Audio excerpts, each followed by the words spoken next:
I want to echo thanks for your patience. Thanks for being here. What a great day.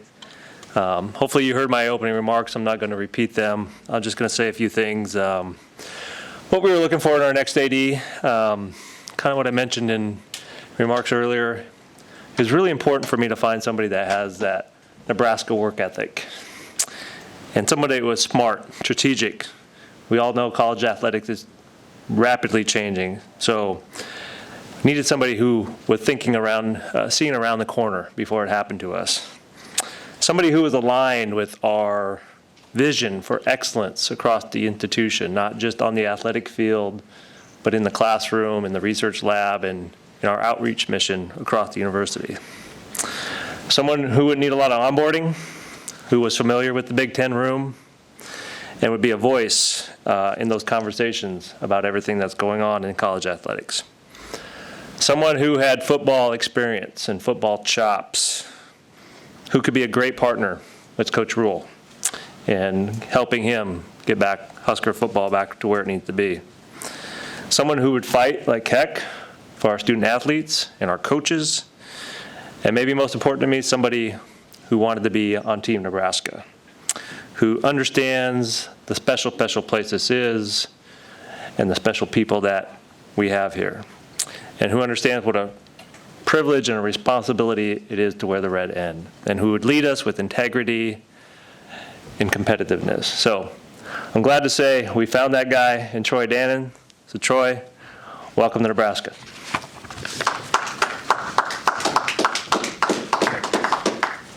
I would ask when we get to the Q&A if you'll just identify yourself and your affiliation when you ask Troy a question, that'd be great.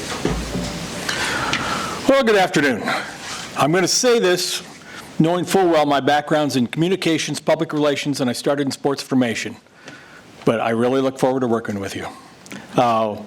It's an honor to be here. It's a privilege to be here. It's actually something that I never imagined would ever happen in my career here. I've talked a lot about the where. I talked a little bit today about the why, but the what's really important. I'm going to tell you one quick story, and maybe it's too long of a story, but it's about the what. There's 168 hours in a week. Our student athletes sleep 7 hours a night. That means there's 119 left. I'll give them 2 hours a day to eat, sleep, grab something, run to the restroom, call their mom. So that's another 14, so we're down to 105 hours left in the week. They go to class 15 hours a week. They're down to 90. And we tell them to study 2 hours for every hour they're in class, but they don't. They study 1 for 1 maybe. So now we're down to 75 hours left in the week, and they haven't touched a ball, they haven't run, they haven't been in the athletic facilities at all. The NCAA says you get 20 hours to do it. So now we're down from 75 to 55. So they get 55 hours left in the week. And studies have shown that they do commit another 20 hours of their time each week to their craft, whatever that craft is. Time that doesn't count in what the NCAA measures. So that's 35 hours left in the week. Our student athletes, 550 of them, they commit to having 35 hours in the week that's their time. Everything else, they're trying academically, they want to get the degree, they're trying competitively, want to become better, they want to participate. And I talked about winning in there. When people put as much time, effort, and energy into being as good as they can be, they deserve to win. They want to win academically, they want to win socially. They're committing time that as a college student, I never would have imagined I'd been capable of doing in order to have success. That's why the 335 or 355 people rather in this department have one commitment. And it is not to put themselves in a position to succeed, but it's to put those athletes in a position to succeed. We know what they do. The time, dedication, effort they give is something special. So when I come here because this is a place I know you can win. I know we can resource them. I know we can recruit them. I know we're going to be able to retain them, but we're going to be able to have success. There are very few places like this. Maybe you can name them on one hand, but for me, I can name one. And that's the job that fortunately enough, 1 week ago, Chris asked me to fill. So with that said, it's question time. I've only got a half a bottle of water. If we need another bottle, I'll surely grab one. So fire away. You mentioned the collective. Why do you feel it's important in your role to have a relationship with that collective? Because the number one commitment to success is to the student athlete. And as I mentioned, in the day, that might have been providing a strength coach. In the day, that might have been a laptop. In the day, that might have been a coach who was going to prepare them for the next level. In the day. Today's day is there is a sharing of resources with the student athletes.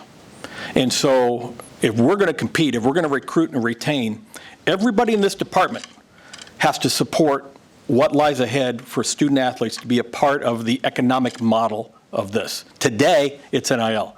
Tomorrow, it's going to be something different, and we will pivot and evolve into that.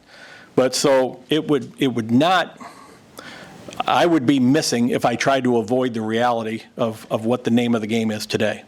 There are a lot of things. I joke when I went to Tulane, there are no such thing as a transfer portal. Nobody ever contemplated NIL. There was no such thing as a lot of what we're dealing with today. So I will be beside and embrace everybody in the collective and try to make sure our athletes and our coaches know the role of the collective in helping them do their job and helping build winning programs and in helping the student athletes benefit from the revenue that's driven by this enterprise. Troy, Eric Olson with the Associated Press. With your Iowa ties, I'm sure you probably followed what's going on here, even though you were at Tulane and Washington and other places. I guess kind of what was your observation as you kind of watched the football program do what it's been doing, and how far off do you think it is? Well, you ask yourself the internal question, why not? And I don't know that. I do know, though, why. I do know the model of what it takes for success. Part of the attraction of this particular job at this particular time is to work with Matt. I've known him for a while. I respect him. Here's the thing about Coach Rule that I really admired at Temple. Nobody ever won the week after they played Temple. Nobody ever won. They were physical. They were tough. You knew it was going to be the most physical game of the year. And that's Big Ten football. I've seen him win at two different places where he came in and when I say built it from scratch, but I don't know if it was from scratch as much as turn it quickly. And when he was hired, I even said this to Trev, put that guy in this gold mine and great things are going to happen. And so, I don't know as much, or frankly, do I even care about maybe the why not? I care about the why now and what can happen. And, part of it, Matt and I have talked a little bit. We're going to be attached to the hip for a while because I need to know what he needs from me in this department in order to succeed. My job, and I told this analogy at different places, nobody gets it, but I'm a Midwest snowplow. My job is to be out in front, plowing things out of the way so they can run uninterrupted behind me. And when I say me, I mean the department. I represent the 335 people that work in the department. So get obstacles out of the way so they can succeed. And it's Matt's job, and I've told him this already, it's his job to identify the obstacles, and we'll get them out of the way. Troy, Jake Bartecki, News Channel, Nebraska. The stadium renovation project, what do you know about it? What do you like? What can you share about plans for that? Yeah, I really don't know anything about it, quite honestly. I read, when it comes across the ticker in the morning, right? You read about it, but I don't know the fundamentals. It will be something that I have to get myself up to speed on very, very quickly. I think I have some meetings as early as Thursday starting to try to learn a little bit about it. I will say this, and it's true with anything. If it helps us win, great. If it doesn't help us win, I want to win. And so the assessment of anything that we do, stadium, any facility, any infrastructure, any person we hire, any dollar we invest, does it help us win? Does it help us win academically? Does it help us win socially? Or does it help us win on the field? Those are the criteria by which every dollar we spend should be measured. Troy, Adam Kruger with CBS in Omaha. When it came to this job, when it came open, there was no permanent president in place. and the AD had abruptly just left. Why didn't that deter you or make you hesitant? Hey, the average lifespan of a president in college in the NCAA at this level is about 4.5 years. If you've been in this game long enough, presidents transition. We transition. Everybody transitions. Players transition. So number one, don't get caught up in the who and the timing of transitions. As I said, my biggest question was alignment. Regardless of who the players are, is the alignment in place in order for us to have success? And my recipe analogy, I really believe in. All the pieces are there to make what we want to make. But in order for the recipe to be complete, you have to have alignment. And so from the time I talked to the governor, to a lot of my discussions with Chris, to just the questions I would poke around a little bit to find out, I'm fully convinced, and I was fully convinced before the job offer came, that the alignment is here in order to succeed. So Zach Carpenter with Inside Nebraska. Right here. Yeah. You were at Washington for 6-7 months, then you leave, and your predecessor left here after I think a lot of people thought he was going to be around a long time. So I think a lot of Nebraska fans are curious to know, why is this going to be different? Why is your tenure here going to be different than a short time at Washington? Well, I'll say this. I've had 4 jobs. I spent 17 years at the High School Association in Des Moines in Iowa. Spent 8 at Northern Iowa. I spent 8 at Tulane, almost 8 at Tulane. The stint at Washington was as much about Nebraska as it was about Washington. I could have stayed at Washington forever if Nebraska had not called. And so, the why, and people can worry about that. Number one, and this is a transfer portal related response. A lot of my job the last couple of years has been reminding everybody that it is about this. It is not about this. Players come and go, coaches come and go, athletic directors come and go, but it is about this, the name on the front, and reminding them of that. Number two, and one of the things, and we haven't talked about this, but I suggested to Chris, I asked that my buyout be different. I wanted my buyout to be every dollar that was left on the contract. That doesn't happen. But, for the people that want to question commitment, I wanted to make sure I showed my own financial commitment to the fact that I wanted to be here. I'm 57. I didn't think I had another move when I went to Washington. I didn't go to Washington to move. But coming here, it's more than locale. And the people and the place is a lot of this.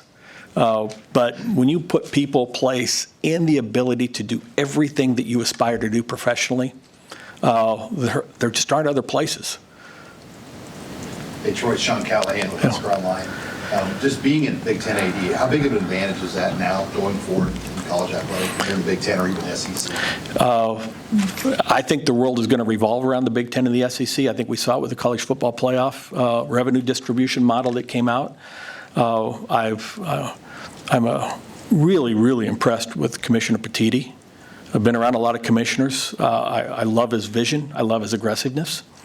You want to be at the place. I'll use the Thanksgiving analogy. I sat at the kids' table for a long time. I wanted to be at the grown-ups table, and not in a negative way, but the Big Ten is the table to sit at because that's where decisions will be made, that's where the future will be determined, and that's where fate will be set. And you want to be in those positions rather than wait for somebody else to determine those things for you. So, if I ever left Tulane, it was going to be because of the Big Ten or the SEC, because I want to be at those tables. Troy, Aaron Sorensen, Counter Read. Kind of with that in mind, Nebraska's AAU status, the college football landscape, not just college football, college athletics landscape continues to change, and as the Big Ten becomes more powerful in the SEC, no one wants to lose their footing. So I'm curious about getting Nebraska back into the AAU and how that can then benefit what you're going to be able to do on the athletic side. Well, first, if an athletic director could have influence in the AAU, that would be great. But I do know the metrics, and I understand the metrics from my time at Tulane, sitting at the president's cabinet, discussing AAU almost at every meeting. Obviously, Washington is an AAU, so I understand what it takes. I understand there's a commitment to getting back in the AAU, And I really appreciated that, because you know why? I want to be the best. I want to surround myself with the best. In a lot of ways, sometimes you're defined by who you dance with.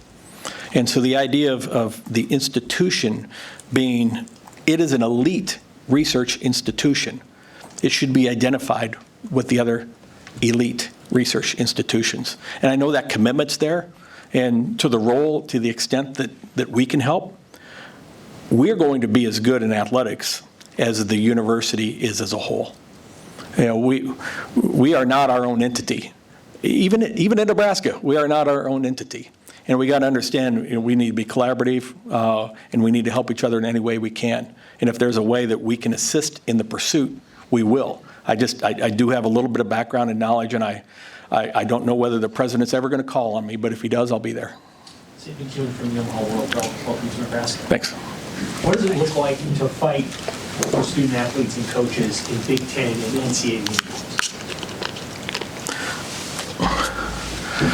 So in those rooms, they are frightfully provincial.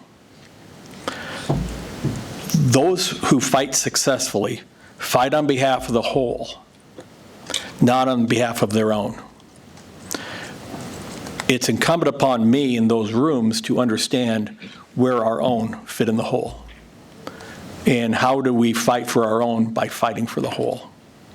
And I think I have a pretty good idea. But, you know, those who stand up and it's me, my, our versus we, us, they don't get as far, and they don't get people to listen to them. So there's a collaborative piece to this. But I will also tell you this, I can't wait for the day to stand up and call the supervisor of officials and complain about a call, because I do it all the time. And you know, you have to advocate and defend when your students are put in a less than advantageous position. And at the same time, there are ways to do it. I'm not one who believes in doing it through the media. I'm one who believes in doing it through phone calls. And I talked to Chris about this. There's going to be a time when I'm going to ask my president to call the commissioner and say this, that, or the other thing. That's how things get done in reality. But I will also not be afraid to speak very transparently, very public about what I believe. Process and getting those things addressed. I'm not sure arguing in the where they're we buy ink by the barrels is the right place to do it from an effectiveness standpoint. Is there an example, maybe this didn't happen in Washington yet, and because you were leading that league, is there an example at Tulane that you can recall where, you know, you affected change in a positive way? Oh, I'm just sitting here in hem and haw.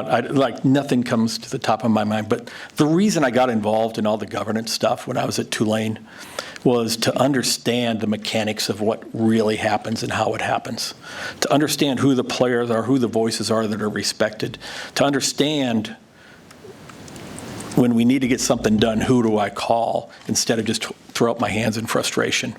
And so I've been probably as deeply and as thoroughly involved in NCAA governance over the last 5 years as anybody in the country. So, you know, one, it's helped to build a network, but two, it's helped understand how to navigate that network, because you know, the NCAA is Charlie Baker has his hands full. You know, he has a group of schools who have almost nothing in common, but we're trying to govern them to a commonality. And I really respect Governor Baker and respect what he's trying to accomplish. I think it's a very tough environment. You know, I think standing up for and representing the institution and its student athletes, though, is something that you will never have to question whether that's happening or not. Administrator. Well, I would say, like, if I had hair, I would have pulled it out over why we don't have helmet communication devices by now. We tried for 3 years. And, you know, why people argue against certain things and who has a voice at the table to make those arguments sometimes gets very, very frustrating. That said, I think I learned more from meetings with the NFL competition committee. You know, I think you will see more and more commonalities and similarities in how the games look. I don't think we have data. I would tell you just in general, I can get emotional, but I don't make emotionally based decisions. But we don't have a lot of data to make data-based decisions in some of the things we want to do in college football. So a little bit of my push has been to get more data, health and safety data in particular, as we look at what does fall camp look like, as we look at what are the right number of days, should we start earlier, the number of games that's going to be added for the playoff. A lot of those things we're guessing, we just don't have data. So I would tell you, what have I learned? Who the players in the room are makes a big difference, and how to sell things that you want to get done. Data sells, and emotion doesn't. So anything we do has to be data-driven. Amy, just Lincoln Chun to start. In your opening remarks, you mentioned the conversations that you had with Jim Fillon and Matt Rule during the hiring process. What stood out to you from those conversations that helped you form your decision? Well, I think from the governor, I wanted to know if my perception of the state was true. I talked a lot about wanting to come home. I've never lived in Nebraska. I lived across the river for 48 years, but I thought I knew. What the governor did was affirm for me what I thought I knew from a people standpoint, because everything is about people and everything is about relationships. Nothing happens without either one of those things being strong. And I wanted to know that those things were going to be strong here. That's what I got from the governor. His passion for the state, it was, I hung up the phone and I smiled for an hour, just listening to him and how it resonated with me. From Matt, I talked a little bit to Matt about what he needs in a partner. And your coaches in this enterprise, when it's a $100 million enterprise in football, within the bigger enterprise of the department, he and I have to be great partners. I got to work for him. I've got to advocate for him, and I've got to champion him. I've got to champion his players. I've got to champion his program. And what does he need? Because we have the same end goal in mind. It's add another trophy to the trophy case. I don't know what that path is. He does. And so it's his job to put me on that path. And then there'll be times when I can contribute to him and help him. I'd just be another set of eyes. But I don't know whether we should play odd or even fronts. I can't help him in that way. But I do know how to navigate the landscape. I do know that if recruitment and retention of players is priority number one for him, it's priority number one for me. So I think it's what I learned. I've known Matt long enough. I thought we could be good partners. But also, and I told him this, if he's not completely comfortable with me, tell me, and I won't be a part of this. Because I want him to succeed. I considered him a friend before I came here. I'll consider him a friend someday down the line. I want him to succeed. And so I needed to know that he was good with me as much as I was going to be good with him. How long, when did you guys forge that friendship? By the way, Steve Sipple from Husker Online. How long have you been friends with Matt? How did it come about? It really was back to his days coaching at Temple when I was in the league. And, I think we share a mutual friend in Pat Kraft, and it's been written about. But, Pat and Matt are close, and I would say Pat's one of my 2 or 3 closest friends in the profession. All the way back to with Pat when I was at Northern Iowa and Loyola came into the league, and he was the director of marketing at Loyola University in Chicago. So, there's a lot of relationship, going back what we just said, people and relationships. There are a lot of relationships in this business, and I think it was through Pat that Matt and I first started to connect and realized, we have a lot in common. Our wives have been texting throughout this. They've known each other, and so in some ways, it almost feels like family walking in and working with that football staff. Troy, Max Olson from The Athletic. I don't know if you saw this earlier today, but Pat Chun got the Washington job. Obviously, unique circumstances in that state in terms of college athletics right now. I'm curious for your thoughts on that. I love Pat. Pat's great, and I'm thrilled that happened. Because Washington deserves something really, really good, someone really, really good, and Pat is that guy. Pat knows the landscape. I'm just thrilled for him. Anything else? Yes, sir. Joe Buda is to my left, and I'm Mike Barron. We're former players. We're here representing the HFLA, Husker Football Letterman's Association. And our goal is to kind of become the team behind the team. How do you feel about groups like us? When I sit in front of the football team, I will tell them, and I know you got more, but this is a big deal to me. We don't own the program. The players playing today don't own the program. You do. The players who played here, the players who built it, own the program. We're renting it. When they get their degree, they can claim ownership. But they're renting it, and they're working on the backs of people who built this thing over years and years and years. Never, ever forget it. You can say there's how different it is today with the student athletes than it was before, but it has to be reiterated. Who came before them carved a path for their success. Don't ever forget it. We're from Coach Devaney's years, so we're a couple of old fossils. And I think the governor was on the team once upon a time. No, he was really good. But Joe and I are on the board of the Husker Football Letterman's Association. I'm the vice president. Joe, because he's bigger, is a sergeant at arms. It goes well beyond football. 24 sports. You know, the alums, it's true with every sport, track and field, golf, every sport. Don't forget who built the program, and don't forget who carved the path that we get to walk down today. Well, congratulations from the group on your appointment. Thank you. Troy, we've heard ADs in the past say, Nebraska has no debt. It's rare. I mean, you walk into that. I mean, how in your career, how rare is it to walk into a place that really doesn't have outstanding debts and things to worry about as a department? Well, I would say it's probably unheard of. If you go through most athletic budgets, there is a pretty good, sizable 8-figure debt service line for most of them. You know, what's been done here for years and years and years is really remarkable. It's a great credit. I mean, to a lot of people, I'll say credit to the ADs, but a credit to the fan base, a credit to the administration, a credit to everybody who was a part of letting this happen without debt.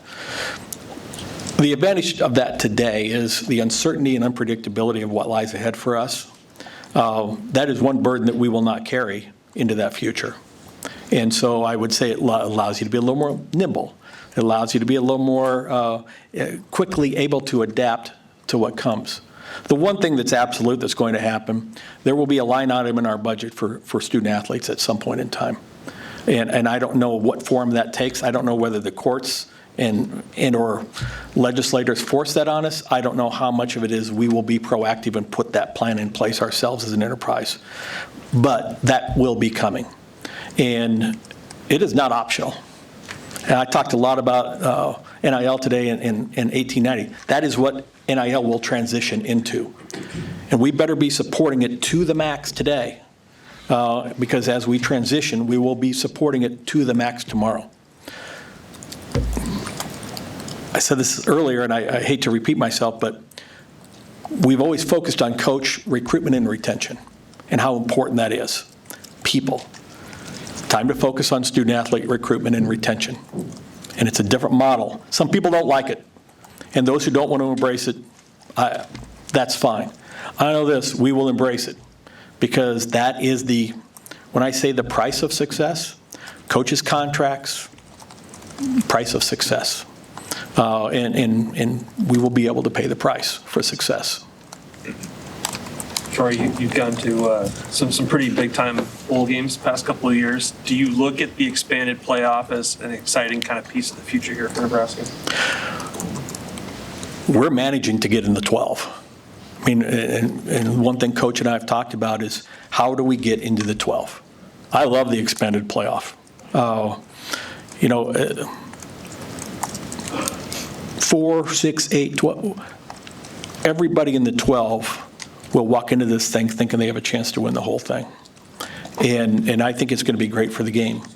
The one thing I will just tell you I worry about, I do want to make sure that the 133 schools that play FBS football, we're all chasing the same trophy. And those who, whether it's financial wherewithal or from governance or whatever else, fall away from that ability. College football it's professional football and college football has an outsized role in society. I don't want to lose that. I want the game to be healthy. I don't want just us to be healthy, and I don't want just the Big Ten to be healthy. But we all have a responsibility to the good of the game, and I can't tell you exactly how that manifests itself going forward, but it is important. I think the 12-team playoff will actually be good for the game, good for the whole. Troy, Joseph Meyer, Dannen, Nebraska. What did your experience in Corvallis and Memphis over the weekend tell you about this fan base and about this university as a whole? Boy, my eyes were open. I walked into a restaurant. Chris, we were in this restaurant having barbecue the afternoon before the game, and if there were 200 people in there, 175 were wearing Nebraska red. Fan bases make stuff happen. We can put all the good people and all the, but I call it the give a darn factor. The give a darn factor has to be high. And sometimes that means people get out of shape pretty quick when things don't go their way. So be it. It sure beats them not caring. And so that passion, again, if I need a reaffirmation, it's there. But how proud people were of their teams and of their university and of their program. That stood out to me in both places. You know, I will say, and you will hear me say this a lot over time, I want you to be proud. And we're going to lose a game. I still want you to be proud of the program because of who's coaching it, who's playing in those games, and who they are. And the fact that it's yours. I want you to be proud of it. Man, I saw a lot of pride and a lot of passion and a lot of caring. And if I'd seen more balls go in the hole, I might have seen 2 wins. You know, we just didn't shoot well, right? Both games. But I really like the coaches. It was pretty neat for me to go, even though I kind of have known Amy, and it's been a long time since I've connected personally with Fred, to be able to go to NCAA tournaments and maybe have your first interaction with them at the national championship event was pretty cool. Aaron Bonderson, Nebraska Public Media. Sorry. Yeah, so diversity, equity, and inclusion programs have been a bit of a topic of debate across the state and across the country. What's your vision for what that looks like here at the NU Athletic Department? We got to take care of our kids. We have a more diverse athletic department than any place else on campus. Those kids have demands, expectations, beliefs. We need to support them in every way that we possibly can. And so that is the fundamental. That is the fundamental. I think I will tell you I learned a lot because I didn't know what I didn't know prior to George Floyd when I was at Tulane. And so I learned a lot from them. And so it's a two-way street. But the athletes we have that we are recruiting are going to come from all over the country and some from all over the world. And they come in here with their own beliefs, expectations, and it's up to us to support and empower those inside the department.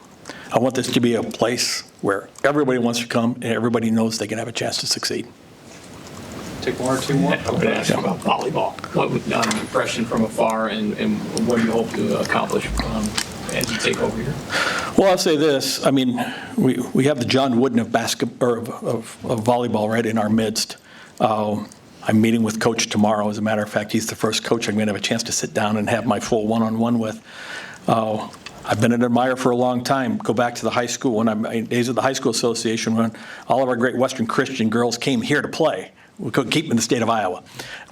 And to the point of where I was at Northern Iowa, and we came over 2 or 3 times and had great teams and couldn't get out of that building.